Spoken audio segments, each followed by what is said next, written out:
Hey guys, Uncle Ray. Welcome to another episode of the Crypto Bellwether. I don't always tell you what you want to hear, but I tell you what you need to hear to make informed decisions. And guys, this is another video that you really need to hear me out. And this is going to give you a lot of alpha in the big picture that you can use when you're building out your portfolio or when you're deciding to take profits or looking at whatever ecosystem to get into. And I really believe that it will save you a ton of money and maybe make you a lot more money. Now, I do my research. For me, I have a financial background, and I don't have to be right. I just want to be correct in my thinking. And since I started this channel, I've said three things, and it's becoming very true. I've made videos like this for over 2.5 years talking about this. But at first, it was just an educated guess. Well, now you can see it in the roadmap that the big players are implementing. And what I've said was, unfortunately, and I don't like it, but I did used to work for Bear Stearns. I've been behind the scenes, and I know how Wall Street works. And they're ruthless, and they will not be losing ground, and they are actually gaining ground. So I've said that the legacy banks, Wall Street, and the governments, primarily the U.S. governments, pick winners and losers. And that is very true. So I'm going to talk to you about some of the things that those three entities are working on. And then I'm going to give you two projects that need to be on your radar. And I think they have a lot of upside. And right now, everything's getting crushed, including these two projects, but it might be time to get to stacking or dollar cost averaging in or whatever. But either way, this is going to be a lot of alpha that will help you in the future of not only your crypto portfolio, but in everything you decide to invest in. All right, let's get into it. Hit that like button. Go ahead, guys, hit that like button. Doesn't cost you anything. Okay, now what if I told you that BlackRock, Coinbase, JP Morgan, Bank of Mellon, the Federal Reserve, the repo market entity, which is the big money of the world moving around, the U.S. Treasury, Circle, Microsoft, and MasterCard are all working together to dominate Web3, to dominate everything in crypto? Well, that is a fact. And I'm going to go through a couple of articles that I've been reading. Guys, most of this information has been out there for a couple of years, but no one talks about it. That's the number one flaw I believe there is in crypto. Crypto influencers do not talk about everything in crypto. They only talk about like the foundations and a few companies that are investing in crypto, and they act like they're going to overthrow everything. And I fell for that early on when I first got into crypto. But the technology is available to those three entities, and they already have the money, the power, and everything else. And they will dominate crypto. They already are.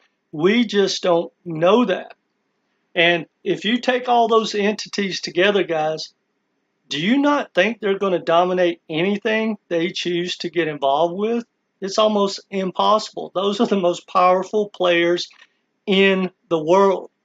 So anyway, let's dive into this video. All right. JP Morgan Chase established quantum secure crypto agile network.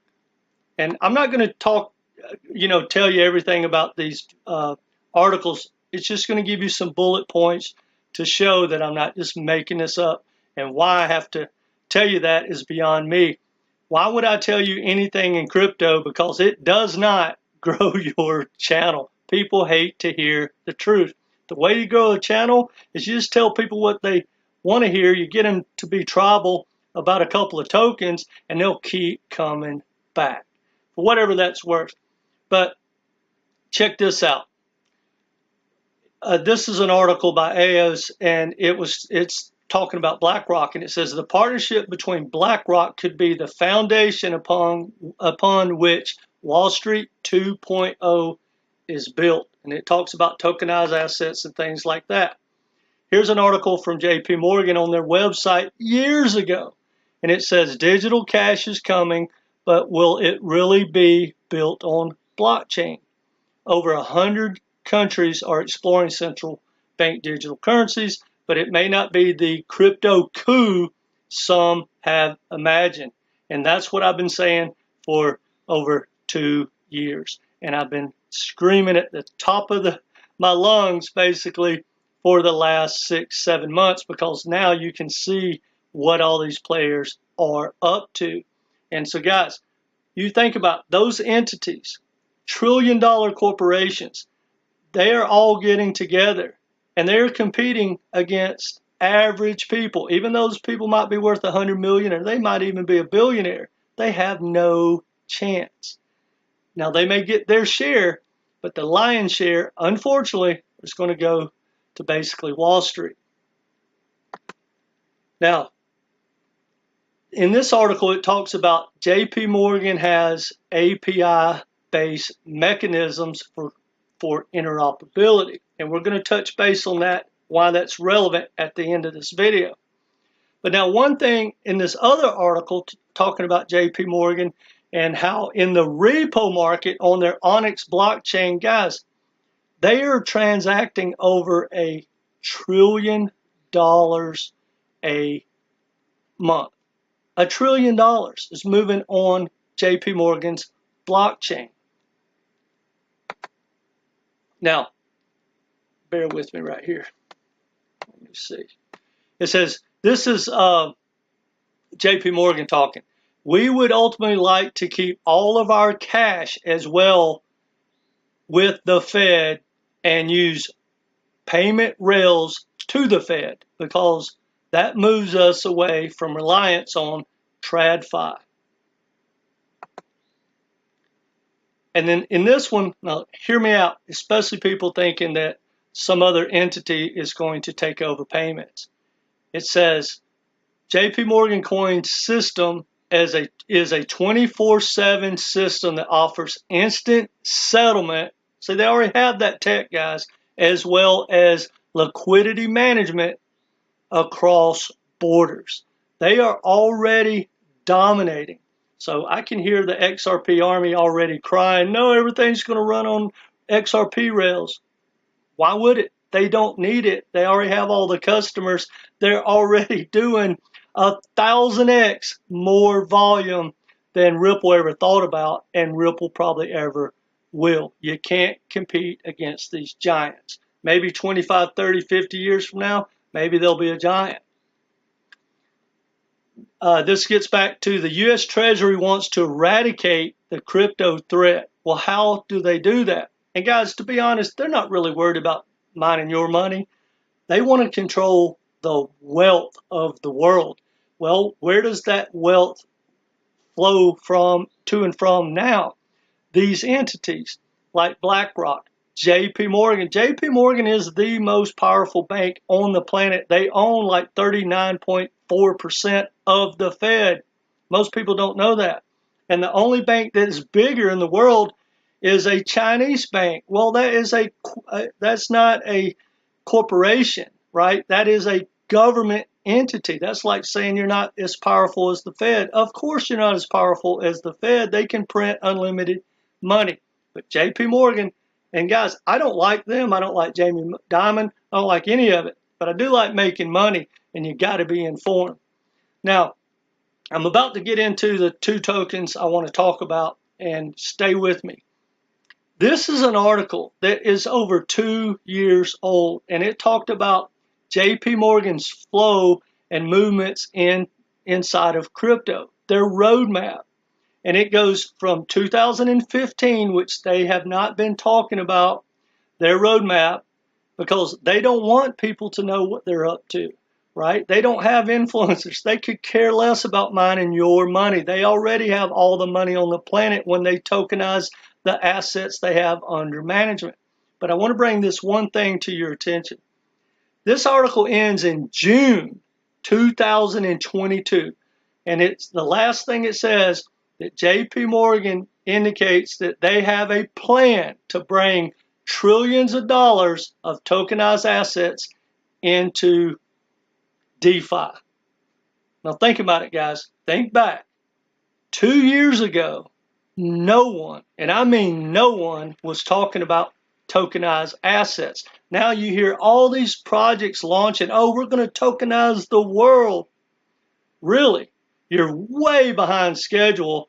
And the biggest players in the world, if they never tokenize anything but the assets that they have under management, will dominate everything to do with tokenized assets. And that's without getting any more market share for whatever that's worth, guys. And that's things you got to understand, because I don't care what BlackRock or JP Morgan or Bank of Mellon or the Fed or the governments or Microsoft, whatever they get into, I don't care if it was creating the next Super Bowl winner in football. I wouldn't bet against them, and I would dang sure not place my bet until I saw what team they put on the field. That just doesn't make sense. They're way too powerful. And when it comes to money, they have all the resources, from the money to the power to regulate the laws to shut us all out. So the point of all of this is you got to understand the big picture. Now, that being said, all the tokens and projects that we know and love are probably going to get their share in the next 5 or 6 years. But I don't care about that. I only care about this bull run, because 98% of these projects are all going to disappear. And I totally disagree with anyone who thinks holding anything outside of, say, Bitcoin and Ethereum past a bull run. That just doesn't make sense, because all these projects that we think is cutting edge, go back and study the 2000.com and you will laugh about how similar this is. We don't need that many rails, guys, at all. We don't need that many layer ones, right? We damn sure don't need 20, 30, 50 stable coins or layer twos. It's just like with Google. Guys, in the 2000.com, Google wasn't even a player, wasn't even on the radar. Yahoo dominated everything. And at the end, when the crash happened, all of a sudden, here came this company called Google, who now dominates the world. Same with Microsoft, same with Amazon. They made it. So the point about that is, when everything dies, the odds are, I don't care how good you think the tech is, ICP holders, probably going to disappear or be irrelevant in 10 years. Just an educated guess. Do with that information as you will. All right. Now, this article right here talks about Axelar. And I did a video where I broke down the projects in crypto that actually make money, that can feed its own ecosystem. Because here's what's going to kill most projects is that the ecosystem can't support itself. Right now, like, XRP and XLM and Avalanche, and I could go on and on. When someone builds on their blockchain, it's funded normally by the foundation. Well, when that foundation runs out of money, it's going to have to support itself. And none of these entities, I mean hardly any, are making any money at all, for whatever that's worth. But don't forget that. But check this out. Axelar is a trusted top DeFi application. Think Frax, Lido, top dexes like DYDX, Uniswap, top wallets like MetaMask, Trust Wallet, etc. But now, when it talks to integration, it said integration of Web3. Think MasterCard, Microsoft, Onyx of JP Morgan. JP Morgan, who is going to tokenize the world and is already dominating 100x the flow of money. Right now, they partnered with Axelar as their interoperability. And that was very disappointed that they didn't use Chainlink. So that leads us to my first pick. Now, Axelar is on the Base ecosystem. Now, it's not native, but it has a partnership. Bear with me. Hopefully, this did not die. My screen's freezing up, but I'm going to keep talking. Now, when you look at this chart, yes, guys, it is crashing something serious. But I believe that when tokenized assets heats up again, let's say it's even in the next year, I think Axelar is going to be a real player. And that gets back to the moneymaker. When I did my analysis like 6 months ago, and there's a lot more tokens out there now, Axelar was making millions and millions of dollars a month in fees. It doesn't need any help from anyone, and it will be around unless the technology changes. So it probably does have a long-term future. That being said, when you look at that chart, it doesn't get much uglier than that.